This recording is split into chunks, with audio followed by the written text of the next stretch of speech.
We're going to call the meeting to order. This is the December 17th meeting of the Marin Municipal Water District Board of Directors. Okay, sorry about that. We're going to call the meeting to order, this December 17th Board of Directors meeting. So the first order of business tonight is to adopt the agenda. Is there a motion to so adopt? So moved. Roll call? Director Quintero, Aye. Director Kohler, Aye. Director Gibson, Aye. Director Russell, Aye. President Bragman. Aye. Okay, moving on to public expression. This is the time to address the board on any item that is not on the agenda. So we have a couple speaker cards. Got it. Okay. So Eric Maury, do you want to make a public comment?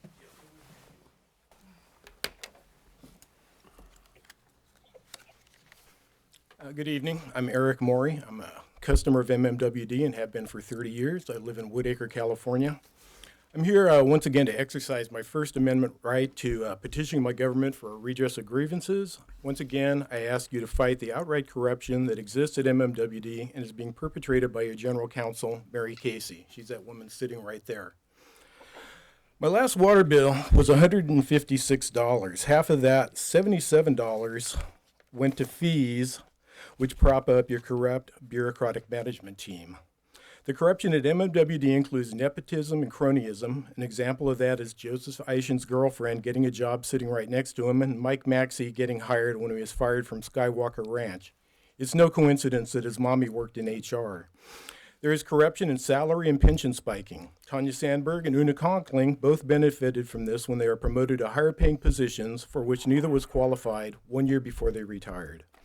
And then you paid Sandberg $25,000 to come back and show the unqualified Paul Morrison how to do her former job. And your finance department screwed up and had to pay another $109,000 to resolve the underpayment of $145,000 in overtime. So I'd like to know, why wasn't this done in-house? Your general counsel, Mary Casey, is way overpaid. Last year, her total compensation was $376,742. The year before that, it was $349,609, an increase of $27,133. This difference is more money than someone working minimum wage would make all year. Mary Casey relies on hired goons to spy on our perceived enemies, and you don't have to tell anyone about it since you falsely claim that this is for law enforcement purposes. I didn't know that the law of the jungle was a thing. How much do ratepayers give up annually to support Mary Casey's goon squad? A couple of our overpaid goons include Richard Smith and Bobby Lambert, who runs a company called Confident out of her home in Novato. They both make their livings destroying the lives of other people. But the corruption that bothers me most is Mary Casey using $12,000 in MMWD ratepayer money to fly out Bobby Lambert's male friend, Robert Weissman, from upstate New York. Mary Casey used nearly $10,000 in ratepayer funds just for his 25 hours of travel time from Rochester. Over $200 for transportation from the airports, $773 for room and board, $56 for parking, and $270 for meals. But the real corruption is the $2,347 of our money that she used to pay for his airfare. Now, anyone in this room could go online right now and look up the most expensive round-trip airfare from Rochester, New York to San Francisco, California, and it's always less than $1,000. So I'd like to know, why did Mary Casey use ratepayer funds to pay $1,300 more? Did she charter a jet for him? Where is the oversight that the board of directors is supposed to be in charge of? I sent all 5 of you the records of these expenses, which are right here. I got these from you. I'm not making these numbers up. And I haven't heard a peep from any of you about this. And I just want to know, why are you allowing Mary Casey and her goons to continuously rip us off? You're complicit in the crimes being committed by this woman with our money. Mary Casey should be in prison, not running our water district. Since none of you seem to be the least bit interested in fighting the corruption at our water district, perhaps I should send the record of this financial fraud to the Marin County grand jury instead. Maybe they can figure out why a round-trip flight from Rochester, New York cost us $2,300. Thank you, and Merry Xmas. Okay. Is there any other public comment? Okay, seeing none, we're going to move on. Come on forward, please.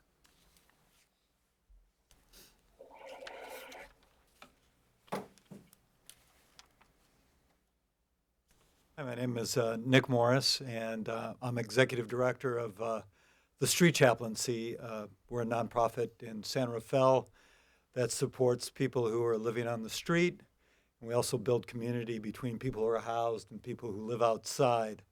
I just came from a dinner that we have every Tuesday night, and we had over 100 people attend this dinner, many of them who are living in their cars. We see this on a weekly basis. There's this perception that many of our homeless are drifters and they're coming from out of town, but I find that many of the people that we serve actually grew up here. We had the Cub Scouts come and help serve dinner tonight, and some of the folks that are living outside were in the same pack as the Scouts that served. And we had an Eagle Scout there who's also living outside. So we all know that there's a housing crisis, and the county and the city are working very hard to house the most vulnerable people, and there's a shortage of affordable housing. There was just an article that came out in Rolling Stone about California's housing crisis. I suggest everybody take a look at that. It was very good. And so I'm here to speak in favor of waiving the fees, because we do need more affordable housing, not only for people who are homeless and some who have full-time jobs and are living out of their cars, but people like myself who worked in a corporate job, decided to go to seminary to become a minister, and then left my corporate job. And while I was at seminary, the rents increased probably 50% from when I entered seminary. And I found myself struggling to find a place to live in Marin County, the county in which I serve. We also have people at my church, First Presbyterian San Anselmo, who are retired and are on fixed incomes, who have been priced out of the market when new management came in and increased the rents in their building. So these are people that have contributed to this community their whole lives. They have their doctors here, their grandchildren, their church, and I know several people have had to move out of the county. So I've been sitting on a committee in the city of San Rafael to help increase the stock of affordable housing by working with congregations to put small, tiny homes on their property. And we're trying hard to do whatever we can, and we really think that this would further that mission. So thank you for letting me share. Thank you. And we're going to take that up as item 7. So if anybody else wants to speak to that item, we're going to have to hold comment until we get there, okay? So anybody else want to make a comment on an item not on the agenda? Okay, seeing none, then we will move on. So directors and general managers announcements. Armando? I have none. I have none. Jack? Larry Russell? I'm gonna He's ta- there. He put his audio on mute. Okay, for a I'm going to minute. take that as no. Larry, do you have any director's comments? None. Okay. And I don't either. Ben? Okay. Moving right along, we have the consent calendar, minutes of November 13th, November 19th meeting, and the general manager's report for the month of November. Move approval. Second? Any public comment on the consent calendar? Seeing none, let's have a roll call vote. Director Quintero, Aye. Director Kohler, Aye. Director Gibson, Aye. Director Russell, Aye. President Bragman. Yep, aye. Okay. So now we're on the regular calendar, and the first item, item 3, is the monthly water supply report. Mike Bond. Thank you. So tonight's report is for October. Our reservoir storage through the end of October, we had just over 63,000 acre-feet of water in storage, which is almost 80% of capacity and about 21% above average for that time of year. In October, we produced a total of 2,555 acre-feet of potable water, with 400 acre-feet coming from imported water and 2,155 acre-feet coming from our own reservoirs. For the fiscal year, we've produced 11,157 acre-feet of potable water, about 4% above where we were at that time last year. As mentioned earlier, our total monthly potable water production for October was just over 2,500 acre-feet. And as you can see by this graph, for the month of October, that was actually the highest we've had in the last 5 years, a little bit higher than where we were at in 2017. Our current running 12-month potable water production is just over 25,000 acre-feet. We've been flat at 25,000 for a little bit. This graph shows our total reservoir storage. The current storage is shown at the top orange line. As you can see, we're above where we were last year, which is represented by the dashed purple line, and then we're several thousand acre-feet above average, which is represented by the solid black line.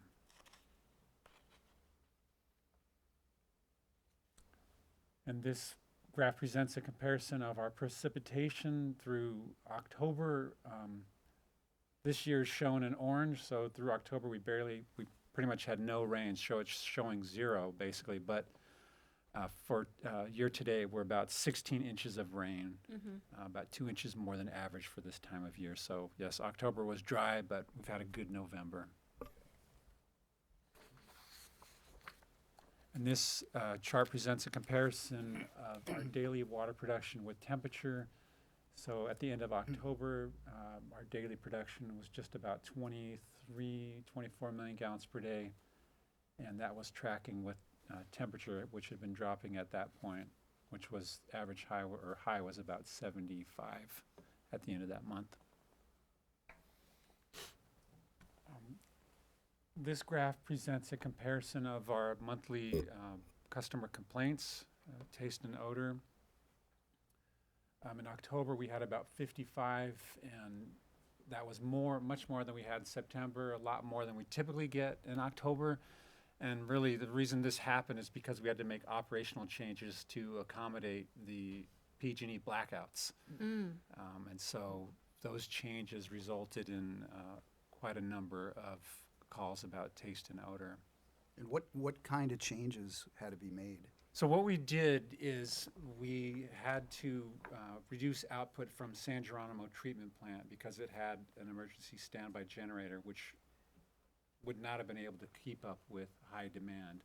So we dropped San Geronimo down and we ramped up Bontempi. And in fact, before the event started, the Bontempi plant was producing about 15 to 20% of our total water. During the event, 50% of the water was coming from Bontempi.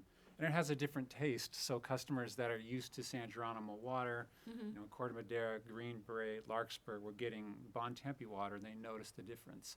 Our customers who were used to getting Bontempi water weren't calling in, but we were hearing from parts of the district that were saying, hey, my water tastes different. Well, that's because we had to ramp up Bontempi because of PG&E, so that's why we had those calls. So, I was just going to say, the report also says we were using Nicasio water at San Geronimo during the power shutoffs. Yeah, we had actually switched in early October to Nicasio. Does that account? Typical. Okay. Yeah. So that's normal No. operation. Yeah, that's normal. Okay. so it's helpful to have that explanation. I'll say I definitely heard a lot of complaints informally. So it's interesting to see that we have this kind of documentation. Can you give us a sense of, obviously it's relatively high, but well, let me ask it differently. I'm wondering what we've done to reach back out to these customers, because I've heard from a lot of people pretty upset, about what happened. There were concerns about water quality. So, I mean, maybe this is a question for Jeannie, but, I think it'd be useful to hear from staff about what we did to address these complaints. So specifically on the complaints, these all go straight to our water quality lab. So they're talking to the experts, and once people understand what's going on, that the water is safe to drink. We've made some operational changes. Okay. Yes, you're going to notice a change. It really addresses their issues, and we typically are able to end the conversation on a positive note once they understand the explanation of why their water tastes different. Okay. And so, but obviously, you know, so this was like, I don't know, it looks like about 55 complaints in October and 40 something in, I guess it was August. But what about the folks who are complaining, not to us, but on social media? So whenever we get a spike in complaints, we work together with engineering, and then we'll put the message out on social media to let people know what's happening and address questions that come to us that way as well. And then we usually update something on our website. So if people are looking for information, they'll find it there. If you know or have any information on this, do the complaints originate from safety concerns, health concerns, or is it just simply? Definitely. You know, I think it's a mix. I think people are noticing that it tastes different, and the words they use are like, musty or, funky. And so we try to explain to them why it tastes that way, or if there's an unusual odor. But I think Mike is right. It's generally people who just are not used to that. So we do try to communicate with them directly, and social media is great for that because we can answer questions. Right. And just a primary question, why switch to Bontempi from San Geronimo? Does that run on less power than San Geronimo, or? So the concern with San Geronimo was because it was on standby, the generator wouldn't have been able to produce the amount of water. So we had to bring production down, because once power got cut off, we would not have been able to meet demand from San Geronimo. So, but we could meet demand. We have a generator at Bontempi. We had the ability to ramp that treatment plant up. So is the generator that we have at San Geronimo, does it need to be upsized, or? So we may upsize the temporary. It definitely is helping us to, in design of the future permanent generator. Okay. The other we were trying to do was save fuel, because it was very expensive to run that, run the fuel on that plant. Okay. But yes, we're learning a lot from what the permanent generator is going to need to do out there. Okay, and then as far as the intertie between Bontempi and San Geronimo, that's the one at the bottom, the valves at the bottom of Eldridge? So how do you switch from San Geronimo to Bontempi as far as supply? Well, we just ramp up production, and so we back off the production at San Geronimo, ramp up the production at Bontempi, and are able to push the water out in the areas that would normally see San Geronimo. Okay. Any public comment or He's not- questions? I don't, I have several comments. First of all, it's important to recognize the most common complaint in water systems is taste and odor, because that's the first thing people see or smell. So that's to be totally expected with any change, just even if it's identical water, but it smells a little different. The other thing is, and I think we should be upsizing the generator at San Geronimo to be able to run it at full speed, because if something emergency were to happen to Bontempi, you wouldn't have the luxury of switching back and forth.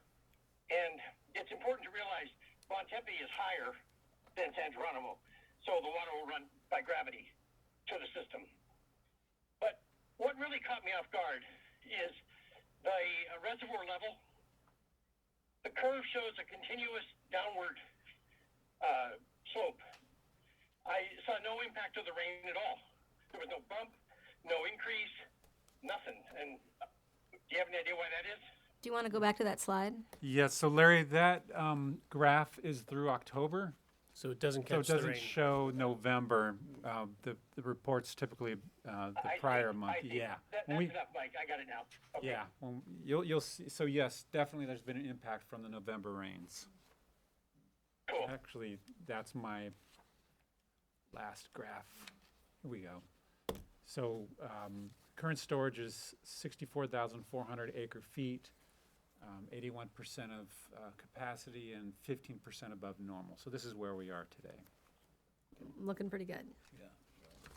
And then weather, and Thank more you. rain is on the way. So rain tomorrow, and then next week, over the weekend, Saturday, Sunday, all next week we could have rain. So Okay. So is there any public comment or questions from the audience about Mike's report?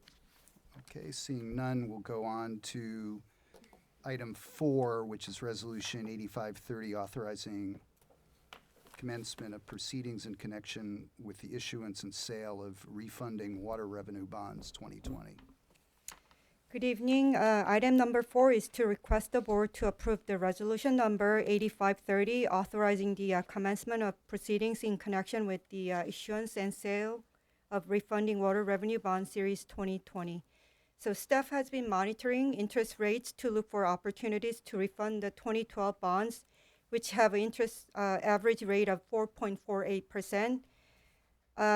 Currently, the interest rate is at historic lows, around 2.06% for AAA general obligation debt.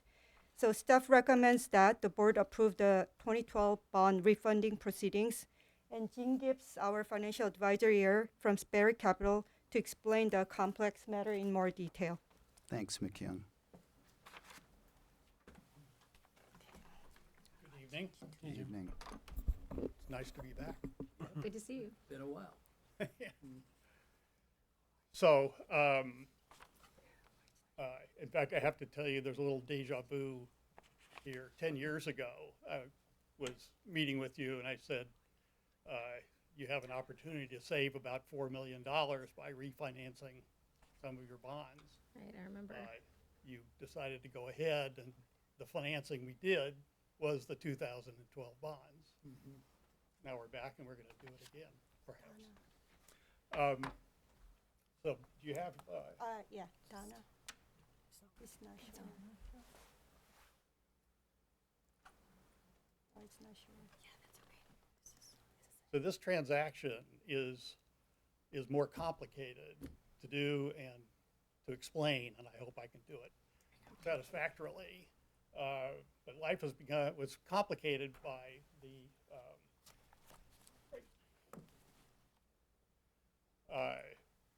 the Congress passing a Tax Reform Act in 2017, which was of great benefit to a lot of taxpayers, but it made life more difficult for municipalities and their debt financing.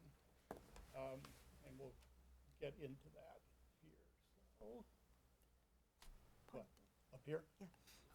No, you can click the next. You just click it? You can point to the. There we go. We'll do a little training session. I'm an electrical engineer. No. Yeah, oh, There okay. you All right. I'm trainable. All right. So, as I said, there is an opportunity for doing a refunding. What we did in 2012, and what we've actually done a couple of times, was to use tax-exempt bonds, your normal bonds, to do what we call an advance refunding. But those transactions are now prohibited by the act adopted by Congress and signed in 2017. So we have to turn to the taxable, which is basically the corporate bond market. You can issue bonds into that market, but the interest rates are going to be higher, somewhat higher than the tax exempt. So we need to use those to do the transaction unless somebody comes up with a better idea. So someone did come up with another idea. So we have actually two options to pursue this transaction. In the first instance, it's what I just alerted to. You'll sell taxable Marin Municipal Water District bonds and use those proceeds to pay off the 2012s. The second option, which was described by two of the four banks that proposed to you, is what we call a forward delivery. And in that case, we'll actually get a commitment to buy your tax-exempt bonds, but not until the call date on the 2012s, which is in 2022.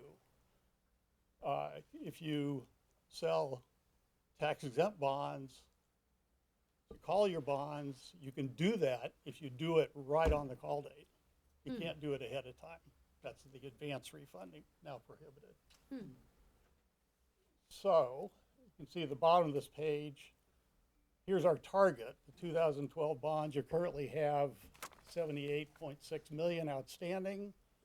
They can be called at par, no penalty, on July 1st, 2022. Those bonds, as you may recall, their payment schedule runs until 2052, another 30 years. And as Mick Young said, the coupons, the interest rates on those bonds today average 4.48%. So we're looking for, a new transaction, either this taxable or this forward delivery tax exempt, with an interest rate well below 4.48.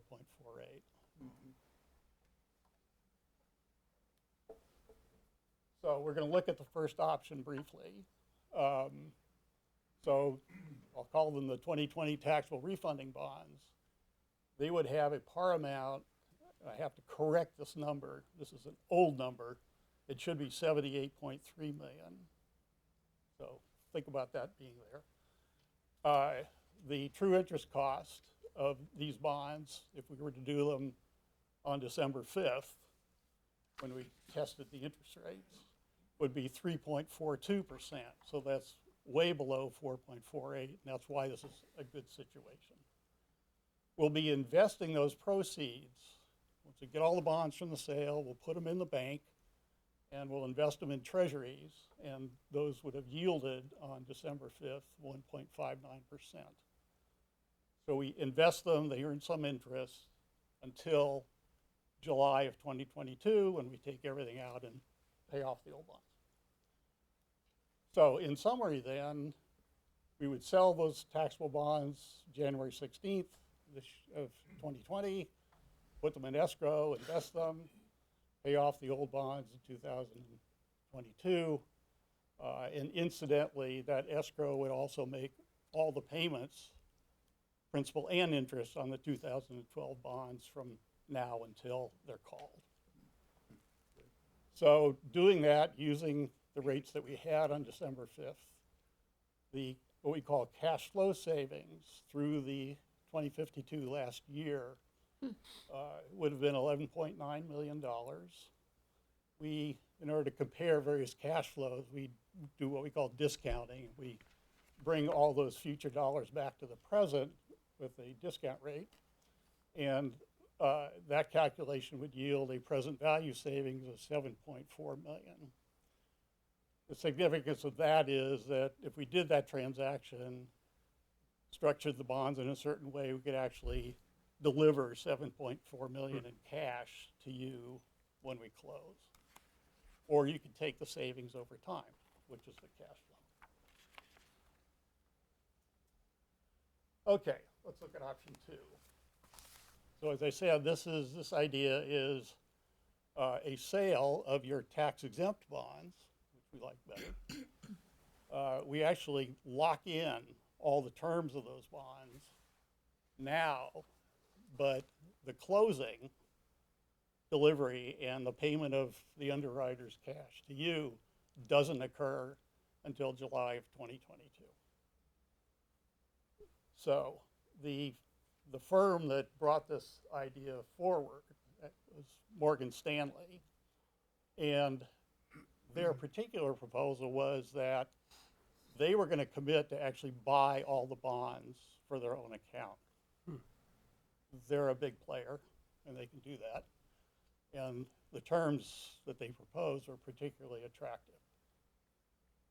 So because this is a sale that occurs actually in 2022, we ignore everything that happens between now and then, and the amount of bonds we have to sell is less. So the par amount is $68.5 million. True interest cost is 3.48%, which is a little higher than the first option. The escrow investment yield, there is none because there's no escrow. Everything happens on July 1 of 2022. So that's when we close. It's on the call date. We immediately pay off the old bonds. With this approach, the cash flow savings through 2052 is 14.3 million, is more, largely because the issue size is less.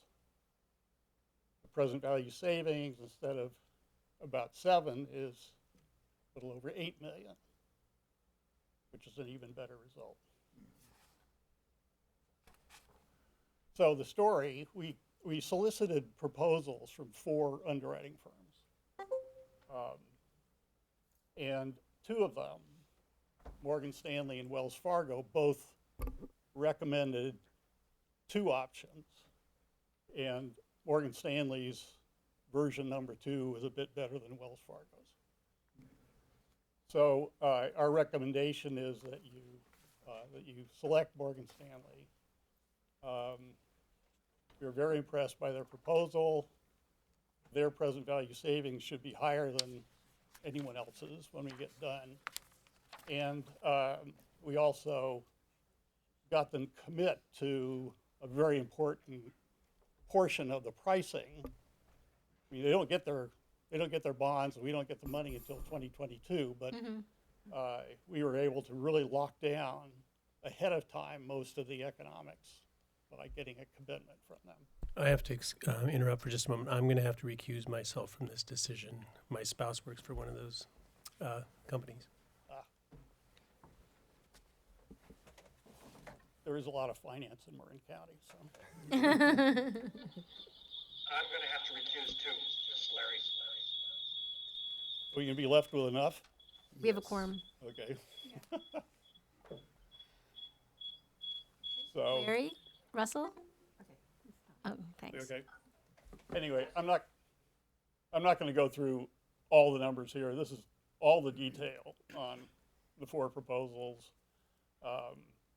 What I want to emphasize here is that when we take proposals from underwriters to do things, the one thing that is locked in when we pick them is just what's on the far left side, which is their fee. Everything else is an estimate. It's a guess, because we have to wait until we actually get into the market in order to determine everything else. But they all put in their estimates, and we've put in all the detail here. But as I said, because Morgan Stanley proposed 2 options and their second option was particularly strong, we're recommending that they be selected. I'm going to skip this. When you say Morgan Stanley particularly strong, you're referring primarily to the interest rate there, I take it. Is that right? Yes. Yeah, we expect, particularly with what we've got them to commit to, that the result will be the best. But the interest rate we can't lock in. I mean, that's 2 years out, right? Actually, we are going to lock it in about a month. Okay. We're going to do the transaction in mid-January. Okay. And but we do have to take interest rate risk from now until then. Yeah, and that's expected to be 3.48, is that what you? Yeah, as of December 5th. I see, okay. That's what it looked like. Got it. Right. So one reason we particularly like Morgan Stanley's approach, which is based on the tax-exempt market, is that market is in great shape right now. Our alternative, using the taxable market, which is the corporate bond market, which is really linked to the treasury market, has more turmoil in it because it's a global market and the world is in a little turmoil. So this squiggly line talks about, if you want to learn about the history of interest rates the last 5 years, happy to talk to you, but it really doesn't matter. So where are we in the process? So at the outset, we recommended to the staff, look, we expect the present value savings are going to be 6 or 7% of the old bonds, and but it's sort of the norm amongst issuers is to pursue this kind of a transaction if that number is 5%. So we're comfortable relative to that goal. We've prepared our briefing for you. We've had an organization meeting with your bond counsel. We've solicited the underwriting proposals. We're coming with a recommendation as to who to use. In advance of the meeting, we actually, with Brian Quint's help, of course, have already drafted most of the document. So we're ready to go. And sort of over the course of now until when we can finish, which is mid-January, we'll be watching the market. And if this thing turns sour, we'll tell you it didn't work. Yeah. And come back another day. We will need to get fresh ratings for the bonds, but you've just had a review recently, and everything's in really good shape. So we expect to price mid-January and close it up. Okay. That's the story. Looks Any like you found us a good questions? deal. Yeah. Again, Jim, Yes. why is the issue size $10 million less in 2 years? I'm not quite following that. There are two factors. One, we're dealing with, so the taxable transaction will actually close and get proceeds delivered from the sale of the bonds now, February. And we need to have enough proceeds there to make all the payments on the 2012 for 2 years and then pay everything off. And as I said, we would take all the proceeds and put them in escrow and invest them, but the rate that we can earn on the escrow is below our cost of funds. So there's a loss that you have to make up for the investment of the money over time.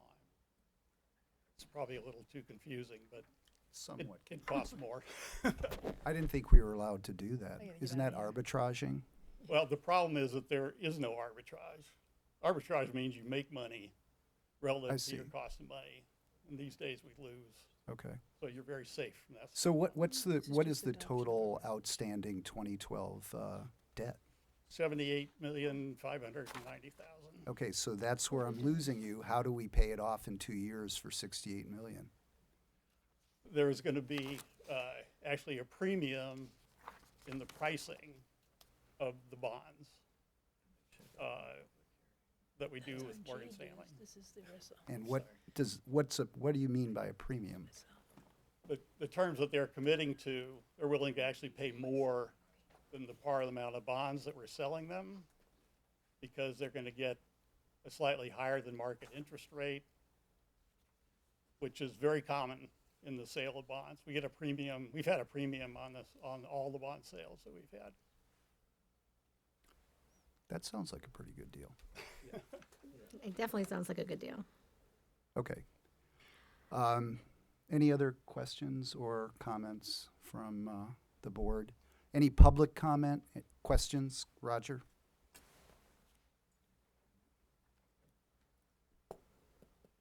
Don't go away, Jim. Okay. Two questions for you. One is, what is the debt service schedule going forward with the refinancing? Is it the same or is it different?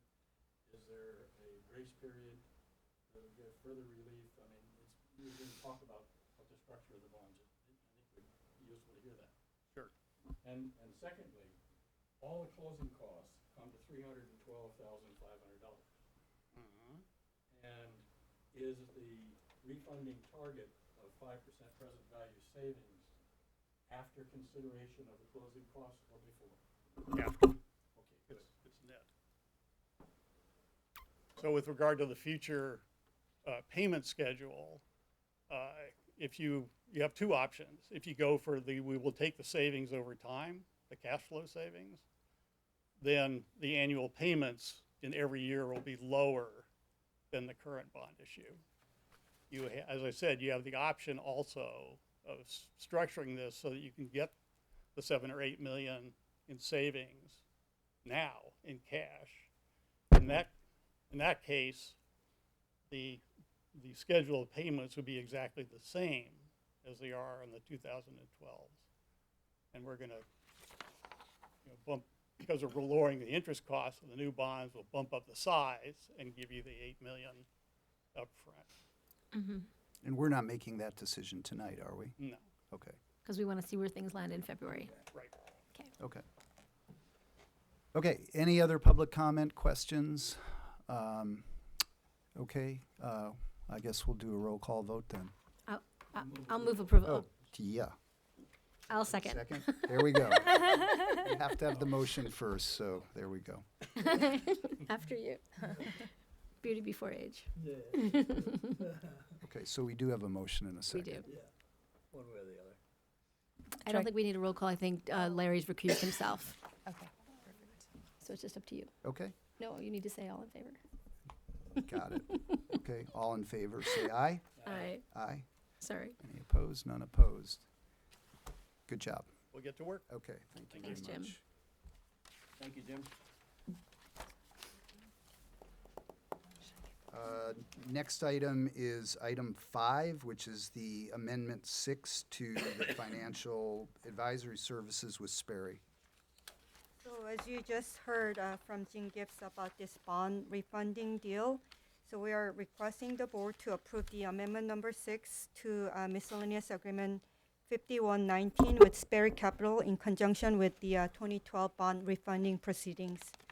So Sperry Capital has been assisting the staff since 2012 bond issuance, and they've been collecting and evaluating financial markets with the staff throughout the year, and they came up with this refunding idea, and we brought this amendment to the agreement 5119 to continue to work with the Sperry Capital.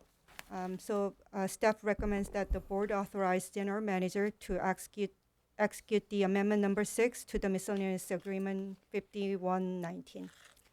Okay, Move approval. Second. okay. Any questions? No questions. Do we have a full quorum now? Larry's just joining again. Okay. There he is. Any public comment? This is just to amend our agreement with our bond advisor, who I think brought us a pretty good deal. So is there a motion to approve? I think we just made it and have And a second. Okay, Roll call. roll call. Director Quintero, Aye. Director Kohler, Aye. Director Gibson, Aye. Director Russell, Aye. President Bragman. Aye. Okay, let's move on to item 6, Or 7. which is the second amendment to the miscellaneous agreement with Quentin Thymig for bond counsel services. Yes, before the board tonight is a request to hire Quentin Timig as bond and disclosure counsel for the refunding of the Series 2012 bonds. Their proposed fees for services is $80,000, $55,000 of which is for bond counsel services, $25,000 for disclosure counsel services. Fees include all services and out-of-pocket expenses. And the payment for the fees and expenses is contingent upon the issuance of the bonds and will be paid from bond proceeds. The issue is currently slated to close in late January or early February. Bond and disclosure counsel are extremely important positions that must be filled by experienced counsel. Both bond counsel and disclosure counsel are needed to protect the interests of both the district and the eventual purchasers of the district bonds. Quentin Timig's practice, which is limited to municipal finance, and they've performed as bond counsel, disclosure counsel, or underwriters counsel on over 2,000 long-term bond issues and over 475 short-term note financings since the firm's inception in 1997.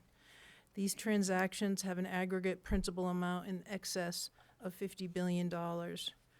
Brian Quint has served as the district's bond counsel on debt issues in 2002, 4, 10, 12, 16, and 17, and for our clean renewable energy bonds in 2008. He has over 39 years of experience. He's done an excellent job for us. So I recommend that the board approves the second amendment to the Quentin Timig contract for bond and disclosure counsel legal services for a fee of $80,000. Okay, so this is the same group that you've worked with many times in the past? I have, Okay, yep. and satisfactory service, Yes. okay. Move approval of the financing authority, or rather the second amendment to the miscellaneous agreement number 5493. Is there any public comment on this? Seeing none, we've got a motion. Let's do a roll call vote. Director Quintero, Aye. Director Kohler, Aye. Director Gibson, Aye. Director Russell. Aye. President Bragman. Aye. Moving on to item 7. So I'll be presenting this item tonight. I want to thank Mary Casey and Jared for doing all the heavy lifting. Assembly Bill 881 is quite a dense document, and so they had the task of going through it and ferreting out exactly which provisions apply to us. So fortunately for us, it's fairly limited. So in October, the governor signed into law Assembly Bill 881, which becomes effective on January 1st.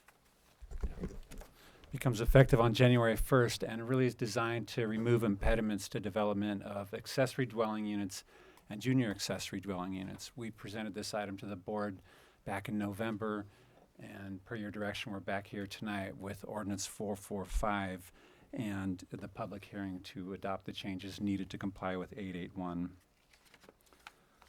So 881, with respect to water districts, prohibits water districts from requiring the installation of new or separate water connection between the accessory dwelling unit or the junior accessory dwelling unit and the utility. It also prohibits water districts from imposing a related connection fee or capacity charge, provided the ADU or the JADU meets certain criteria. And we've listed the criteria here, but I just wanted to highlight some of the key parts of that.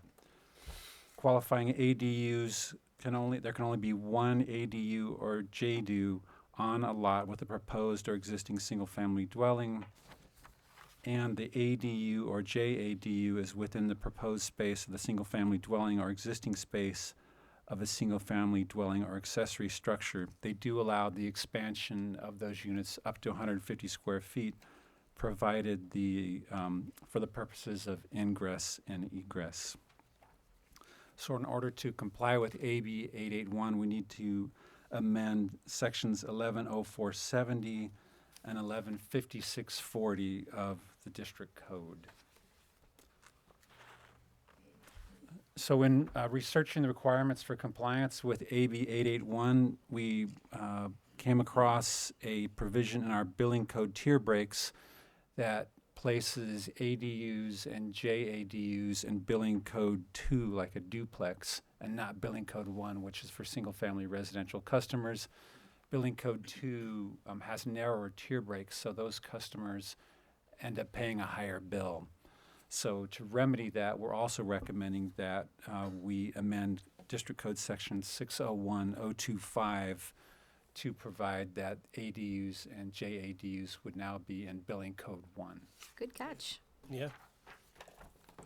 So we're recommending that the board conduct the public hearing and adopt ordinance 445 tonight, amending section 601025, section 110470, and section 115640 of the district code. Good. So my understanding of 881 is that it essentially abolishes or prohibits our ability to impose a connection fee for an ADU under these circumstances, correct? Right, the qualifying ADUs, yes. Okay. But it leaves us authority to impose a connection fee for a new ADU, a newly constructed ADU, correct?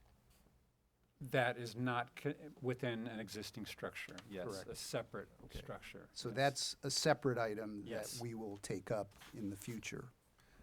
That's correct. We are planning to tackle the analysis of that issue and bring information to the board next year, which is not that far away. We're currently looking specifically, trying to bring that information sometime in February for the initial discussion item for the board. Okay, and I'd appreciate any expediting you could do on that. So, are there any other questions or comments from the board about this item?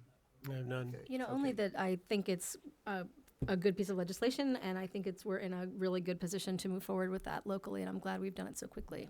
You know, and I might recommend that when we look at the next item, that we consider whenever we consider that item, that we consider making that retroactive to where we are today. Yeah, that's a good thought, Amro, That's a though. great Yeah. thought. I Yeah, appreciate so- that. Yeah. That's really good. Right. I think there's some problems with the legislation, but not as concerns our district, which is, it's a pretty straightforward proposition for us. Right. There are remaining zoning issues for the municipalities that they're going to need to tackle.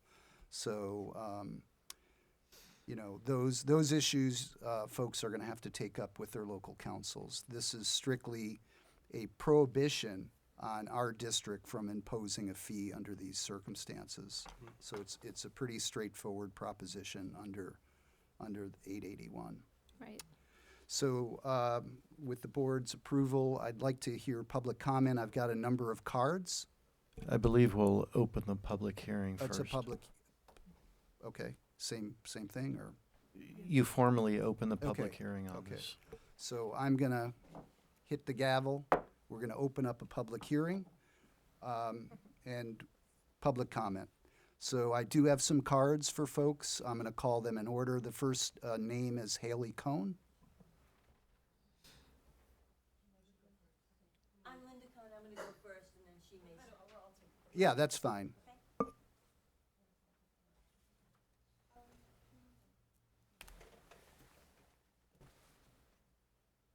I think that what we're doing falls in what you're talking about, you may address in February, which is, building a 750 square foot ADU behind our existing house.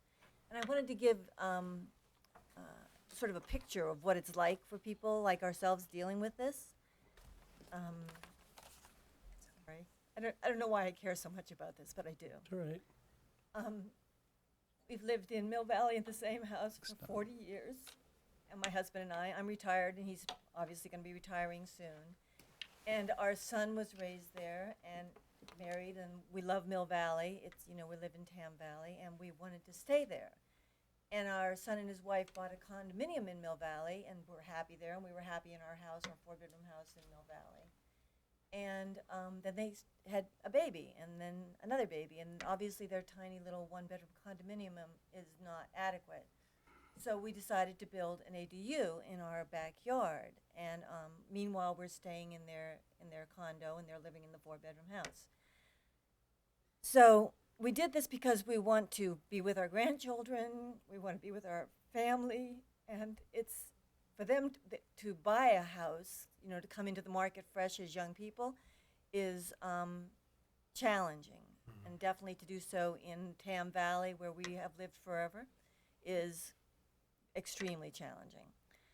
So we've started the work on the house, on the ADU, and I talked with Paul Morrison, and in doing so, we went through how much water is required for the existing house, you know, what size of meter and what size piping, and what would be required for the ADU. And it turns out that there would not be a need, there's no physical need for a new meter for our ADU. We have plenty of water and plenty of pressure. He ran all the numbers to see that.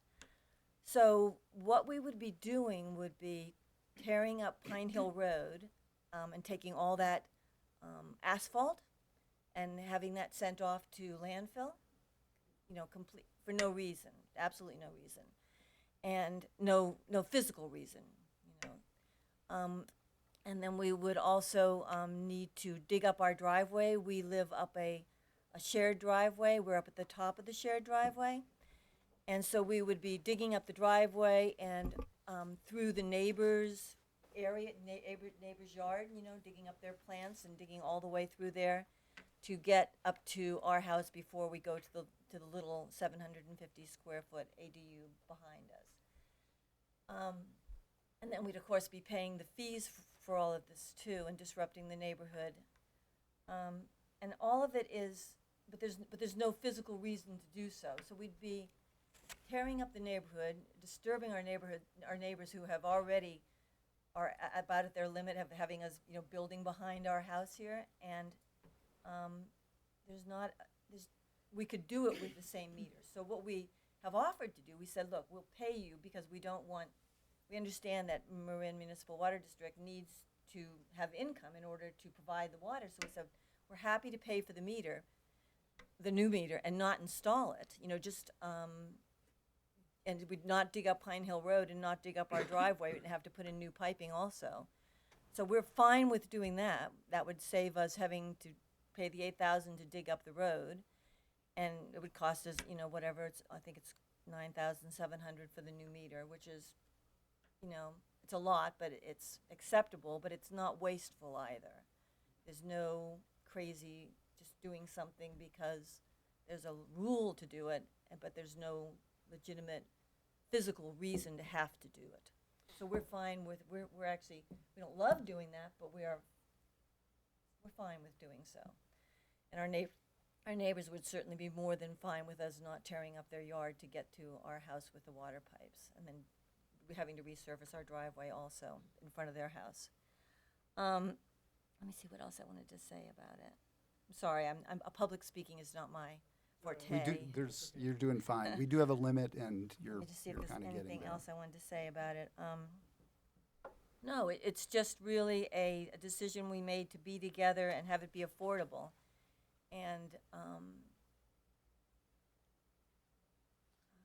I really request either an exception, I request an exception to the regulations as they are, or I request, I don't know enough about it to fully request that it's changed for everybody. We've talked to other people that want to build a second unit, and of course they're saying, of course we don't want to have to put in a meter if it's not physically required.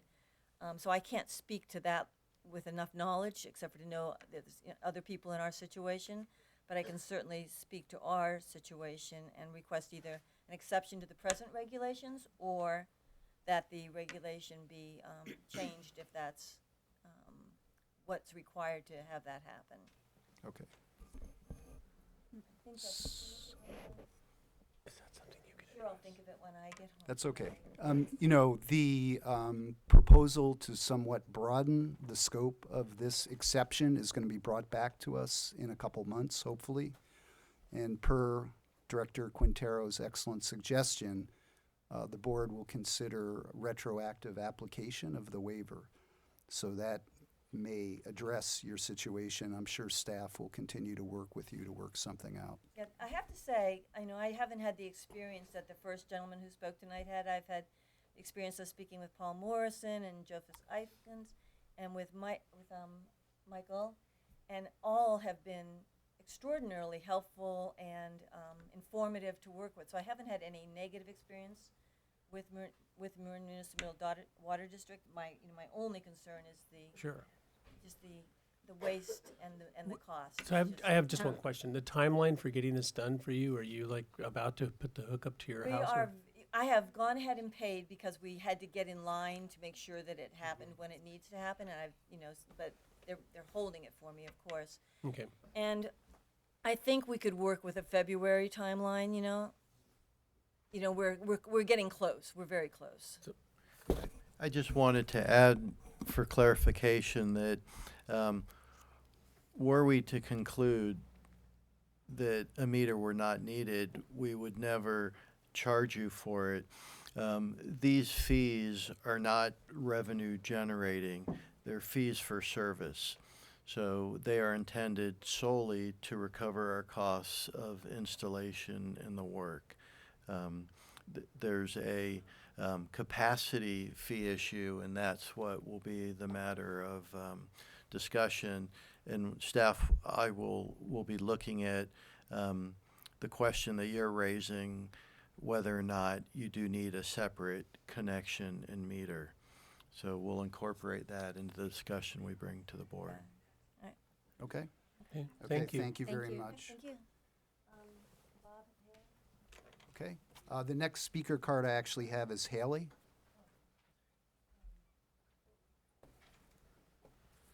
Is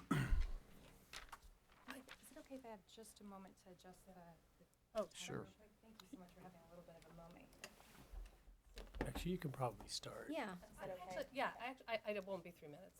Okay, go for it. I actually don't have a ton more to add. I'm obviously the daughter-in-law, but just to represent the next generation of as someone who's grown up in the Bay Area and trying to raise a family here, like I've been here and I can't stay here unless we have the generosity of people, and being able to create a family compound, I feel has less of an environmental impact than if we were all living in single homes. We've got a retired couple who's moving into a smaller space, using less space, less resources. As a family compound, we would use less resources, and obviously the impact of digging up ground and throwing more things in the trash. And if it's useful, I printed out our PG&E and water use with a very low footprint, I would think, and it would be even lower with 6 people living on one property than all of us living on our own anyway.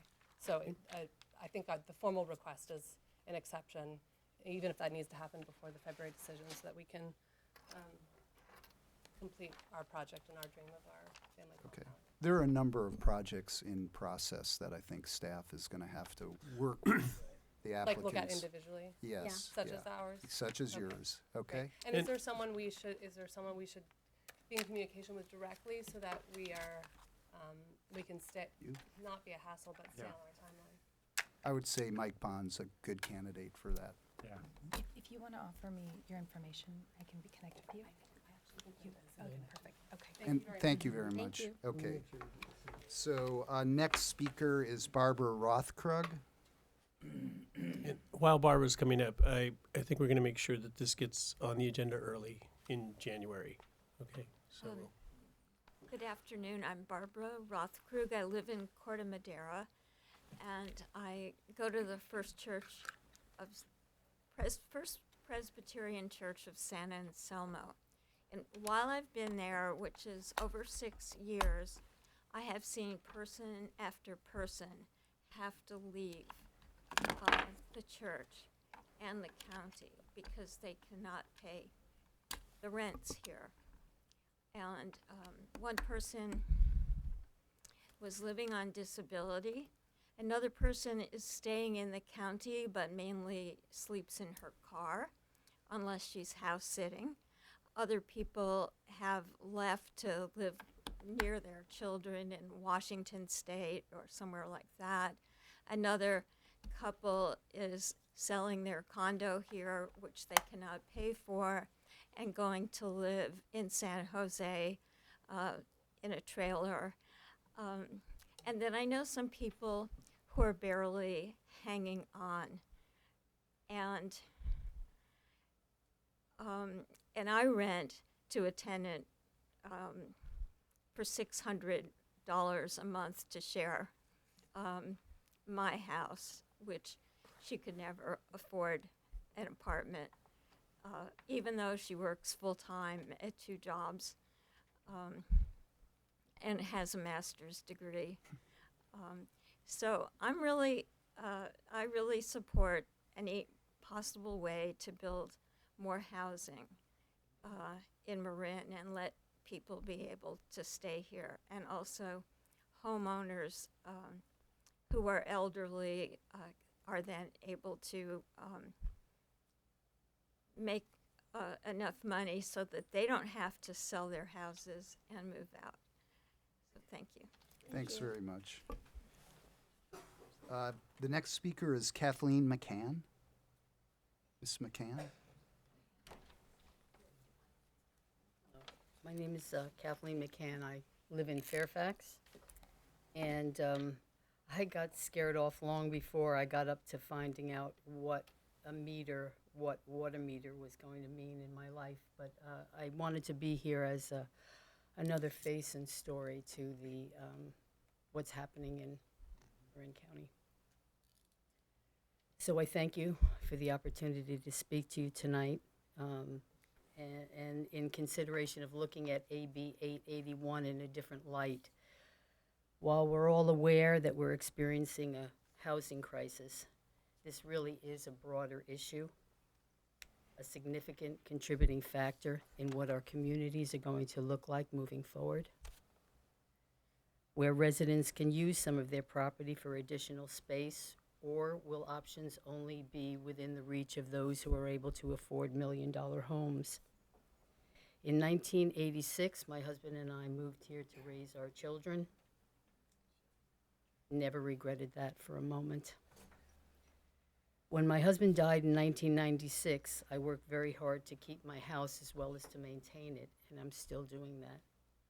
Recently, I attempted to entertain the idea of an accessory dwelling unit because I kept on wanting to do something and kept on hearing over and over again that it was being looked at differently, encouraged even. And so I was stunned and overwhelmed by what I learned from that experience. Not only of the incredibly high cost of everything, but also by the open-ended array of unknowns and add-ons. So it also means just to dig deeper or to fold. The idea of paying upwards of $10,000 for a water hookup makes the outlook out of reach, even for the truly most modest space. There are many stories that residents have to tell about trying to make this work, and they can share the richness that we have in this community through this whole process. So I want to urge the board to seriously consider, after reading the article in the IJ, Larry Bragman's proposal to give homeowners at least a fighting chance to add needed space within the criteria that's set. I hope that the decision won't be based on fear or even only on money, but rather time to work together to keep this the place that we call home. I've said goodbye to too many people who have left California because they just couldn't afford to stay. So I thank you all for addressing all of these complex issues. I feel kind of wimpy after seeing that presentation of all of those numbers and everything that I folded under a lot less. But these are complex issues that are facing the community, and I really do, even though I may disagree with you, I really do appreciate the time that you spend on this. So thank you. Thanks very much. Thank you. I think we are all in agreement with you, so I'm sorry you think we disagree, but I haven't heard anything here that we disagree with. And I think also, we're all on the same page. Yeah, and also what we're looking at tonight is a recommendation from the staff on how to do this. Right. So, and it's the entire board is considering it. Next speaker is Scott Clark.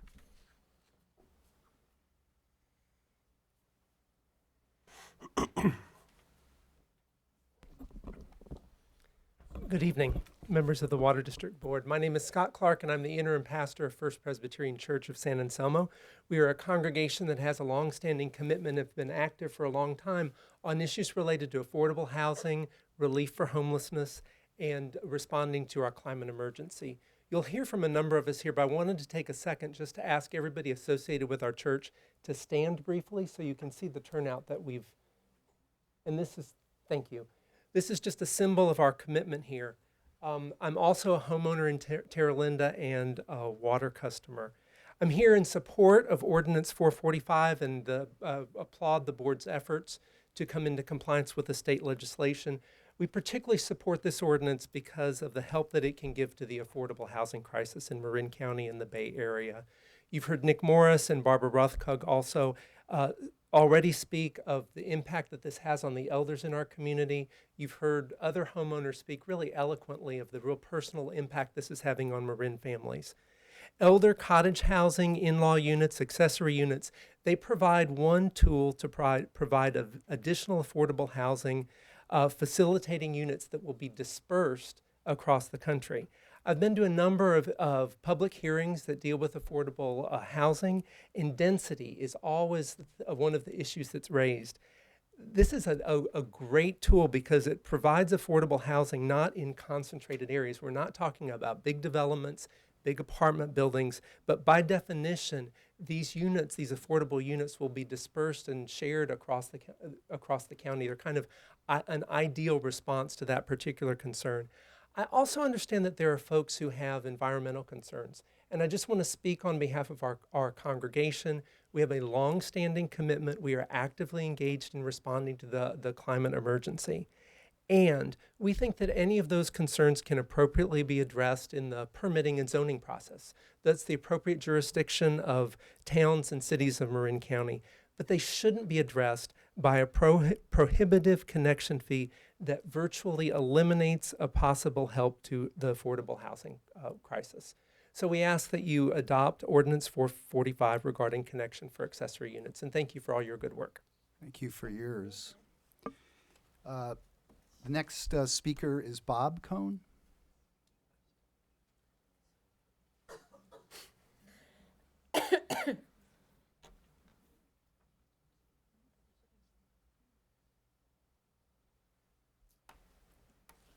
I can tell we're all on the same page, and I appreciate it.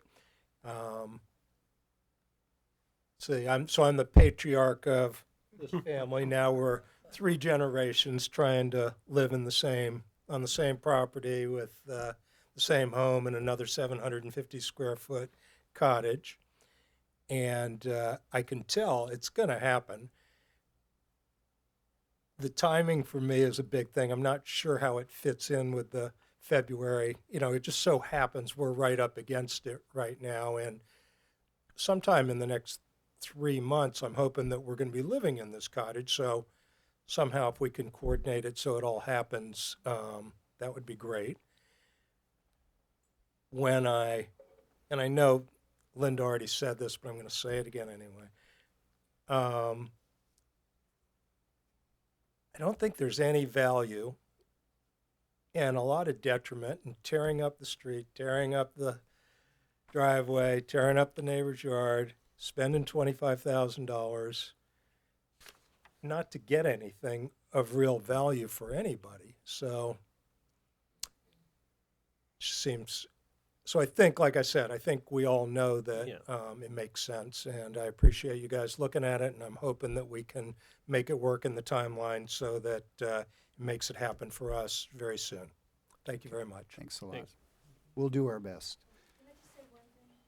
Our contractor said that he says we'll be in by the end of January. Okay. Okay. So it is tight. Next speaker is Tom McAfee.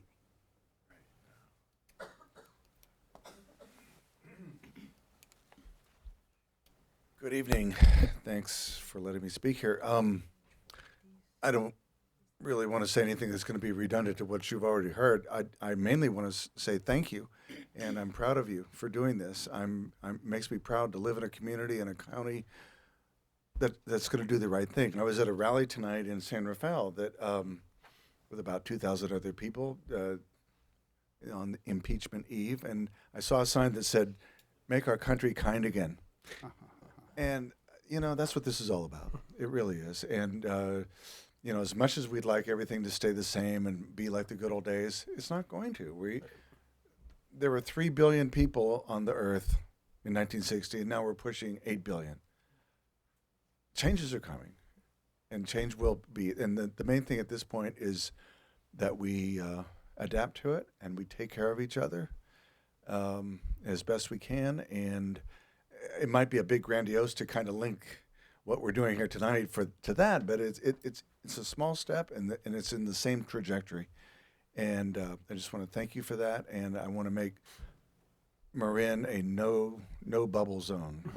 No moats, no walls. We're all in this together. So thank you for what you're doing. Appreciate it. Thank you very much. Oh, we're your neighbors, and so we absolutely support this. So. Okay, Peter Anderson.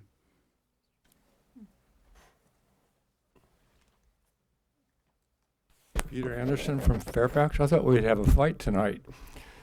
I have no idea why people keep yeah. thinking that. There's to never Fairfax. been any disagreement about this, ever. Gotta be better than this to have Yeah. a fight. Yeah. Right. Well, I'm here to talk about Christmases past, and I wrote this paper, so I'm going to read it. And Jack, I know you were probably around. I don't know. All the rest of you look too young. Okay, housing crisis. By now you've heard that we're in the middle of a housing crisis. Michael Moore's film, Roger and Me, captures the sense of despair, fear, and self-doubt that happens to a man or woman who, through no fault of their own, can't cover their mortgage payment or basic expenses. It is catastrophic And I witnessed it here in Marin during the late 80s when all construction came to a halt for several years. Do you remember that, Jack? There was no work. I was a contractor, and I had to let all of my long-term employees go. I had two friends, one a gifted architect and the other a skilled plumber. Both lost everything, their property and their pride, attempted suicide. This is something we don't talk about much in Marin County. We're disconnected from each other in Marin, so if you didn't notice, all of Gelati's dump trucks and backhoes were for sale, and you were not personally involved in construction, life was good in Marin. And life is good today unless you are a senior citizen struggling to make it on a fixed income, or you are a single mom with 2 kids struggling to pay the mortgage, wondering if you'll be able to keep your family in your home, your neighborhood, and in the school your kids love. The late 80s are still fresh in my mind, and I see the warning signs. Many people are in despair. We need to do what we can to help the most vulnerable to remain here in our community. They need us, and we need them. Waiving the hookup costs for secondary unit allows the people who need the help the most to move forward. 2 things can happen. Homeowners who are on the edge can benefit from the extra and much needed income, and desperately needed housing can be provided now as we wait for long-term solutions to the housing crisis that may take years to implement. There is a sign west of Fairfax at St. Rita's Catholic Church. We welcome immigrants and refugees. The sign caught my eye a year or so ago, and I stopped to talk to somebody in the church. They told me there's no room in the sanctuary. But I think it means we need to start with our own hearts and our own backyards. And I think working together we can do this. And with you helping us, I think we got the deal done. Thank you, Peter. Next, Linda Jackson.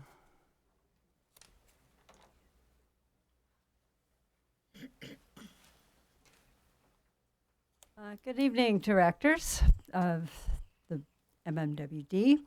I come here wearing a lot of hats of organizations that are working for affordable housing. Marin Environmental Housing Collaborative, I'm co-chair of the board. Housing Crisis Action, which supports housing for all income levels because of the crisis. And the Aging Action Initiative, and we work for the well-being of older people in Marin County. You've heard some great stories here. For many years in our house, we had 6 people in our house. One of them was my mother. We could never do a unit because it was so expensive to do, and you had to do the public hearing route with the neighbors. The landscape has entirely changed now with the state laws. And they were all started with Rachel Guinness, who started here in Mill Valley. She's the one who got it all rolling.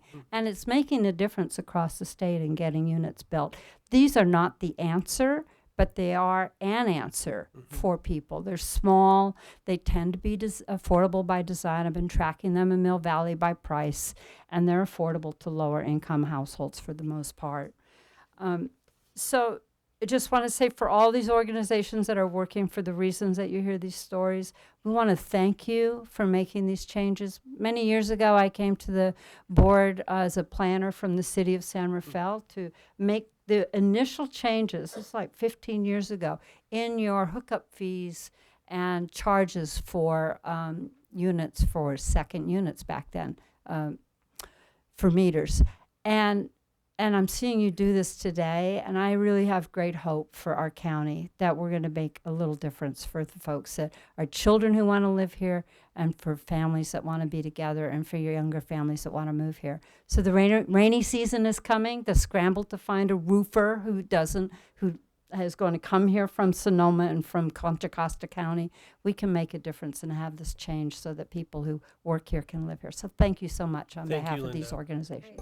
Thanks very much. So the last speaker card I have is Greg Nell. Hi, thanks a lot. So I want to thank the staff, but just an answer to the question, because I did do the public hearing and did a legal unit myself 20 years ago, and realized the billing situation, and I did call staff, and I was treated quite rudely. This is the only billing code we have, the duplex code, so that might be why people are saying that. And I went up one level and I got treated rudely. That's it. There are no other options. And then I got to Paul Morrison, and everything changed. The light broke through the clouds, and he told me that Ben, the new general manager, that things had changed, and there was really a desire to help the housing crisis here. And so I want to really thank Paul Morrison, your staff, and thank Ben, and obviously for what Larry and Armando, what you guys are saying, because we really do have to go a step further. The 150 square feet for an entryway is not sufficient, but I understand as a board member, Linda and I are both working for affordable housing as school board members, that the unintended consequence rule is alive and well, and so I applaud you for taking the time to make sure that there are no drawbacks to doing that. But we really need bigger units than 150 square feet for an entryway to really address the problem. And in fact, what that leads to is the illegal units. I have them on my block. People are just building them anyway and not doing what I did. They're making them legal, and there's problems with that. And then Airbnb, of course, is the other options. It's just soaking up our housing. And people can open up a hotel next to you, and that's okay, right? Yeah, but doing the right thing here and have sufficient housing and a safe unit for people to live in, actually, is really the way to go. So I would encourage what Larry and Armando are saying, let's move quickly on whatever you can do to expand this to larger size, like real ADUs, not just the 150 feet is really just the lily pad type of unit that's inside a house with an extra door. We really need more bedrooms. But thanks, Ben, and thanks, Paul, if you're here, for answering the call and bringing this to reality. I'm really proud of you guys and ladies. Thank you. Thank you very Thanks. much. Thank you, Greg. Any other public comment? Questions? Okay, bring it back. This is going to affect more than lily pad homes. That only applies to expanding the ADU in an existing home. So this will cover ADU conversions of existing accessory units and outbuildings. So it's got a much wider scope. Hopefully, we'll bring it back in the next month and address the remaining new construction ADUs. So that challenge remains. So we're going to close the public hearing. Okay. I think I'd like to make the motion that we adopt this new ordinance. Very Yeah, good. sometimes I wish that motions could be done unanimously by the board. There you go. Because I'd like to maybe note that. Right. Okay. Yeah. Well, So maybe got we it. could do it, because I Yeah. think it is unanimous if we get Right. Larry Russell on the line here. Is Larry still on the line? Should be. Okay. Okay. Okay, you're included. Okay, so I guess we'll have a roll call vote then. Great. Director Quintero? Aye. Director Kohler? Aye. Director Gibson? Aye. Director Russell? Aye. President Bragman? Aye. Thank you, ladies and everybody. gentlemen. Yeah. Thank you.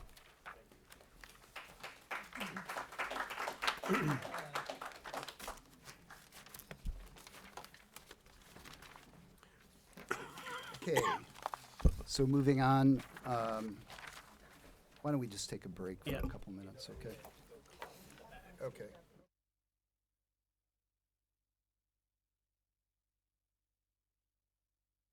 Item tonight. Okay. Under lease 44, we lease two sites to American Tower. We have 5.7 acres on Middle Peak and about 0.69 acres on West Peak. Both of these sites are used for communications purposes and annually provide about $625,000 in lease rental. That's fiscal 2019. The lease with American Tower expired at the end of August, and what we're requesting tonight is to amend lease 44 to extend the term for another 18 months from August 30th to February 28th, 2021 to provide both parties the opportunity to negotiate a new lease agreement for the future. Okay.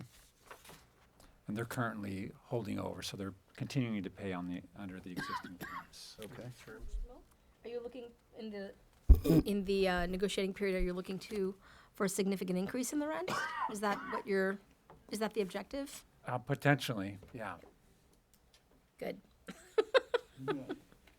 And Mike, who are these folks? Who is the owner? Who is American Tower? Yes. So they're large company. They have communication site. This is kind of what they do. They manage communication sites actually all over the country. I think they're located on the East Coast. Okay, and then so they're subbing out tower space to other Yes. telecoms. Yep. Okay. And so this lease actually is also, it's a ground lease and also gives us a percentage of net profits too, is that? Yeah. Yeah, their terms are slightly different under the two leases, but yes, a percentage or one of them is the greater of a percentage or $35,000 a month. The other one is straight percentage, 75% of the revenue. And so we get disclosure of their financials Yes. and all that as part of the deal?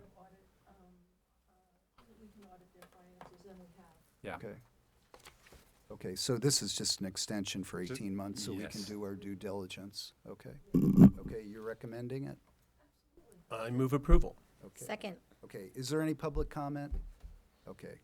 So there's a motion and a second. Roll call, please. Aye. Director Kohler, Aye. Director Gibson, Aye. Director Russell, Aye. President Bragman. Aye. Okay. Item 9, approval to fill one permanent engineering technician position. Mike, is this you too? Yes. So in our development services department, which is Paul Morrison's group, James Kim is retiring at the end of this month after 30 years. His position is senior engineering technician, and we're requesting approval to backfill it at the engineering technician supervisor level. And we'd actually be restoring a supervisory position that we had here 7 years ago. We underfilled it 7 years ago. The primary purpose is that Paul has 11 direct reports, and restoring this supervisor position will actually help him out quite a bit in the management of that section. It's a slight increase in salary, which we can cover from salary savings through retirements. Okay. No FTEs, this is still an existing Okay, so we're position. within our 240, 245 Yes. limit. Okay. Anybody have questions? I'll move approval on this as well. Okay. Any public comment? Seeing none. There's a motion and a second. Let's have a roll call. Director Quintero, Aye. Director Kohler, Aye. Director Gibson, Aye. Director Russell, Aye. President Bragman. Aye. Item 10, future meeting schedule. Anybody going once, going twice? I guess I have a question. I'm still a little confused about all the meetings. So I'm not going to be available for the doc meeting this Friday, but I assume that's okay, right? Because we're down to just the committee for that? Yes. Okay, great. Great. So then it seems to me that we're just into the new year then with our regular board meetings. Okay. Great. We do have a public comment. Priscilla, come on forward. This is going to sound like nitpicking, which it is, but this scheduling business is very difficult for the public that doesn't sit there looking at their email 24 hours a day.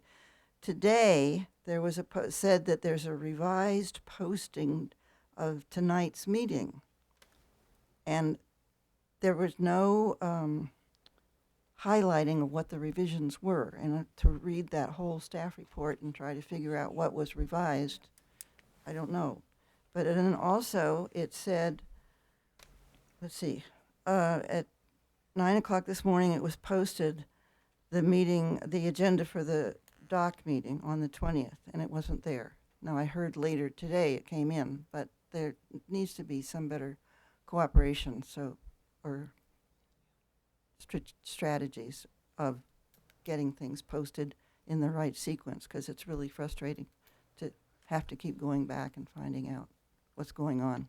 I think, so I'm glad you brought that up, nitpicking or not, it's important. And I think maybe, I don't know, Jeannie, if you're ready to talk about this, but we are going to be redoing the website. And I think one of the critical things on the website, right, well, it's underway. So I think one of the critical things that the website will do is smooth out these issues. I mean, there are going to be changes to agendas at the last minute. I mean, today we were going to have a closed session and then we didn't. So, No, those closed session cancelizations. Yeah. If that's a word, cancellations were noticed Okay. several times. Okay. So it's either too much or too little, or they're really confusing. So. Well, I'm hoping the new website will really make a But big it is, difference. unnerving to say, oh, here's the agenda, and I thought, oh, good, I'll look at it, and then it's not there. And I have other things in my life, so. What? Thanks. Really? Thank you. Okay. Okay, I guess we're adjourned then. Great.